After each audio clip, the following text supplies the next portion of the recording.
এইবাৰ চোৰৰ টাৰ্গেট মন্দিৰ।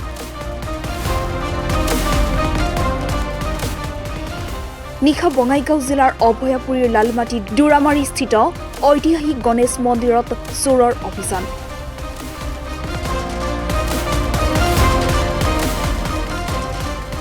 মুখ্য মন্দিৰৰ তলা ভাঙি চোৰে প্ৰৱেশ কৰি লুটি নিলে গণেশ প্ৰভুৰ ৰূপৰ মুকুটকে ধৰি ৰূপৰ অন্যান্য আ অলংকাৰ।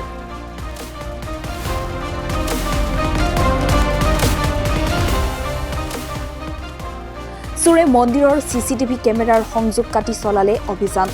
ৰাতিপুৱা মন্দিৰৰ পুৰোহিত মন্দিৰত উপস্থিত হৈ চুৰিকাণ্ড সংঘটিত হোৱা সন্দৰ্ভত অৱগত কৰে মন্দিৰ কৰ্তৃপক্ষক।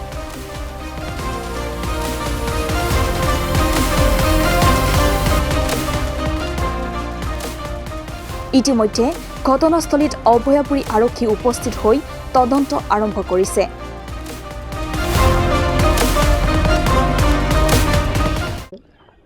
ঘটনাটো মই ৰাতিপুৱা আমাৰ কমিটিৰ এজন সদস্যই ফোন কৰি মোক ক'ল যে আমাৰ গণেশ মন্দিৰত চুৰি হোৱা বুলি।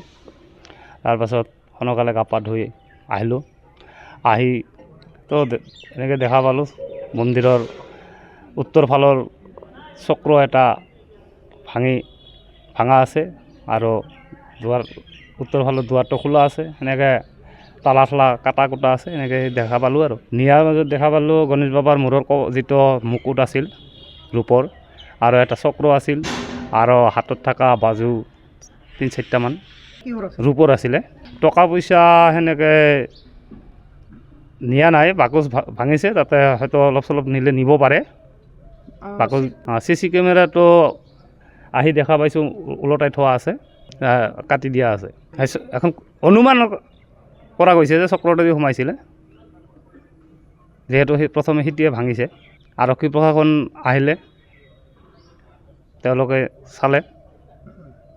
এতিয়া বাকীটোক আৰু বাকীখিনি তেওঁলোকৰ ওপৰত নিৰ্ভৰ কৰি হ'ব আৰু।